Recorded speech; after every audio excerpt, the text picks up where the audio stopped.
My YouTube views were up 97% in the last 28 days. But the growth wasn't due to me intentionally putting more effort into better scripting. On one cold and rainy night, 19-year-old Renisha McBride crashed her car on a Michigan street before hazily pulling herself from the wreck to look for help. Renisha was dealing with a concussion and a severe injury to her hand, but that wasn't all, and more would be uncovered about her mental state later. Despite this, Renisha made her way towards a nearby house and began banging on their door.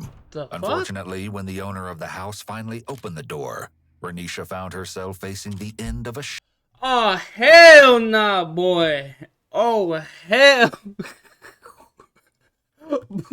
Bro, you see someone knock on your door and someone like go like this? Oh, hell nah. shotgun and the end of her life.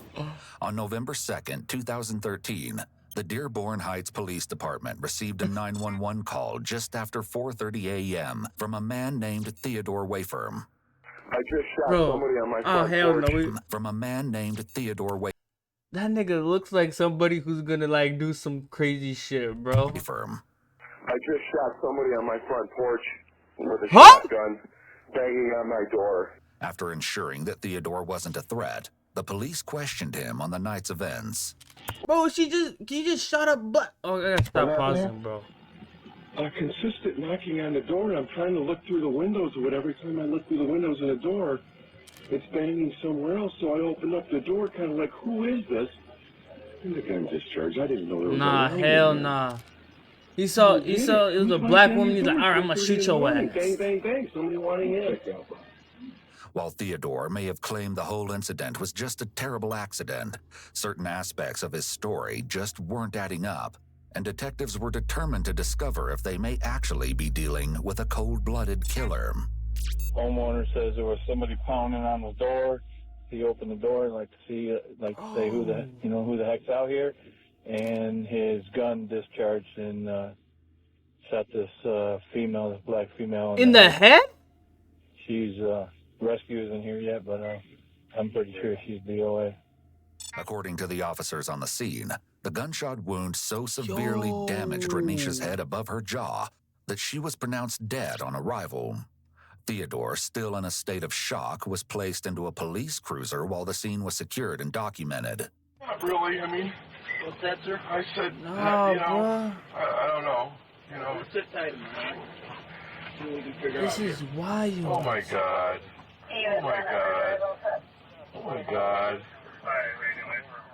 When Theodore first woke up to Renisha banging on his door, he may have believed there was potentially a dangerous force trying to get into his home. Nigga, there was no dangerous force. It's just a black woman. And started to prepare for a potential threat by releasing adrenaline. This heightened state doesn't last for very long, and now that he's in the police cruiser, there's no possible threat against him anymore. With enough cursory information gathered, the police bring Theodore back to the station for questioning, and it isn't long before the cracks in his story begin to show. Well, we just started. Nigga was like, I get to shoot a black woman. Bro. By, I know you told officers at the scene, but I need you to tell me now. Just give me the scenario of what happened tonight. In your own words. Well, I don't really know how these proceedings work. I mean, am I being charged? No. No, sir. Should I have a lawyer present? That would be entirely up to you. I mean, this is a very serious matter. What just happened, I believe. What is serious? Nigga, what are you talking about? I just believe. We have to do a thorough investigation, and Am I allowed back into my home now? I mean, when the officers are done with the scene processing and when the ME removes the body, yes. See, this is So. Theodore is very nervous and can be heard asking if he needs a lawyer present. If he did want a lawyer, this is an ineffective attempt at invoking his Miranda rights, as a request for an attorney must be clear and unequivocal. The officer is also being somewhat manipulative here, as he suggests that talking to him is no different than talking to the officers on the scene. While that might make sense at first, this is not the case. The primary job of the first responders is to secure the scene and gather basic information. During the interrogation, however, the detective will be probing much deeper and gathering information about Theodore's possible guilt. Currently, Theodore appears to be looking at the officer as a neutral party who can offer him Nigga, Messi sucks. Nigga, you suck. support and guidance. However, it's important to remember the detective's ultimate goal in an interrogation is to secure a confession. You made a statement to the guys at the scene. Yeah, I heard noises, and it startled me, you know, what these noises were. These banging, prying noises. First on the side of the Bro, house. what is this guy then talking front of the about, house, bro? Back to the side of the house, then front of the house. Given the time of day, he may have assumed the person had bad intentions, especially since Dearborn Heights is known for its high crime rate, with the average resident having a Yeah, 'cause 1 in of niggas 55 like this, chance bro. of being a victim I'm of gonna a shoot shit violent at or random property people. crime.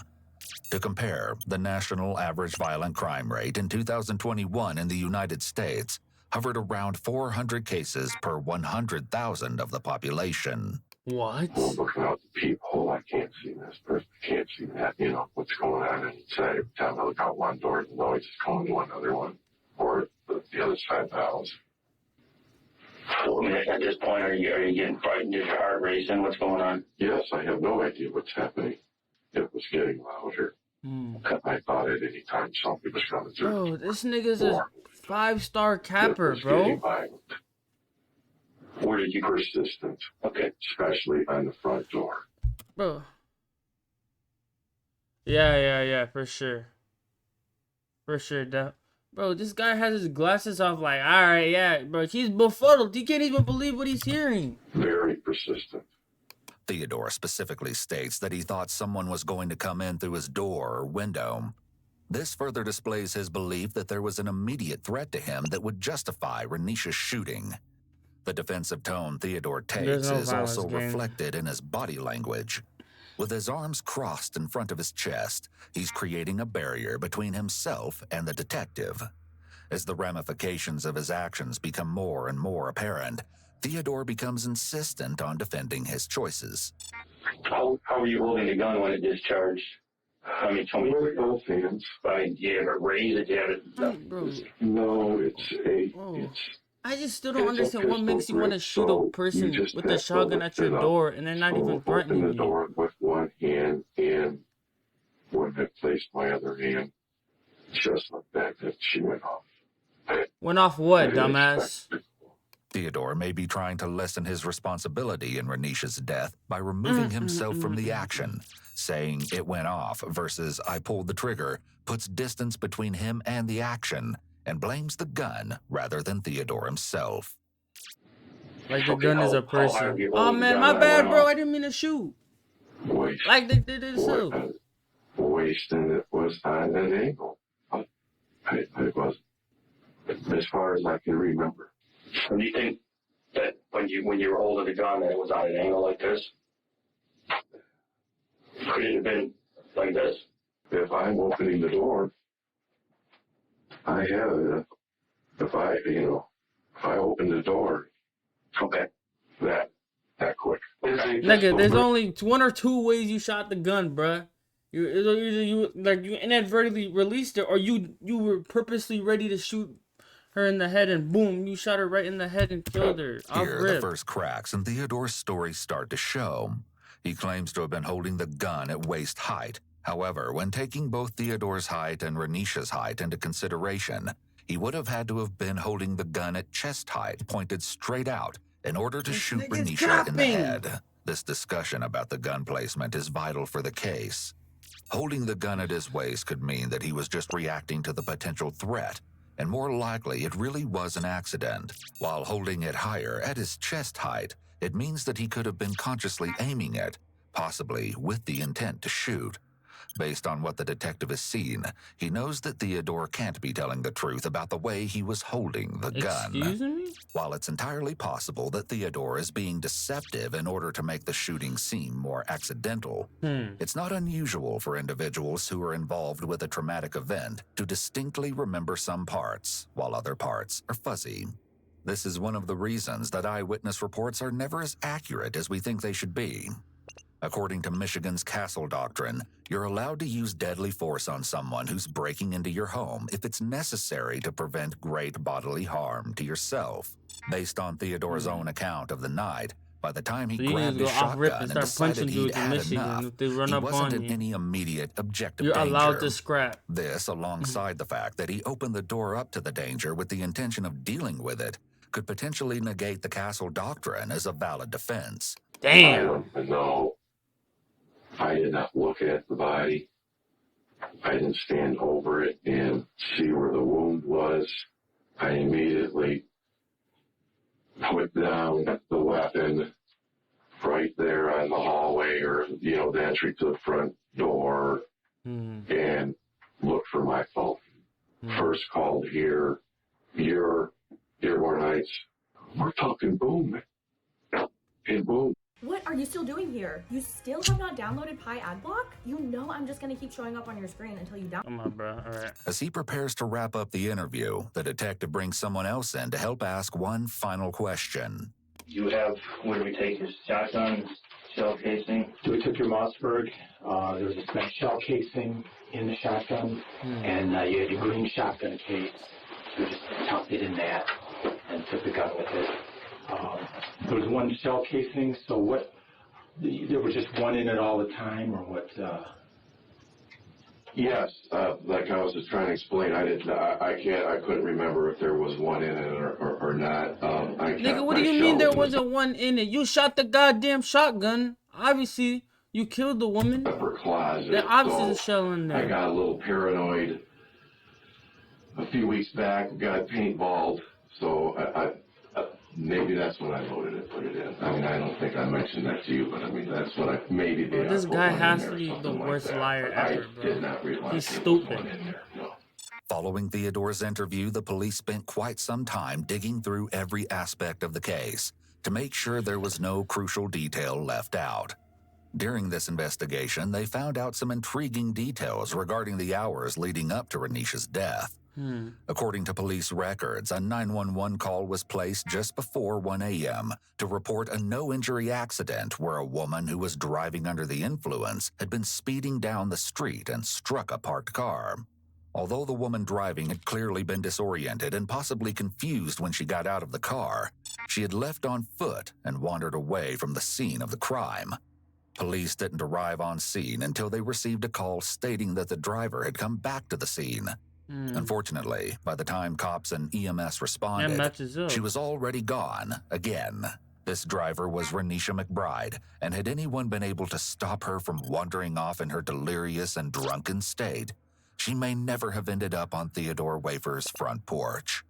On the flip side, some say Renisha would have never ended up on Theodore's porch if she hadn't been drinking and driving either.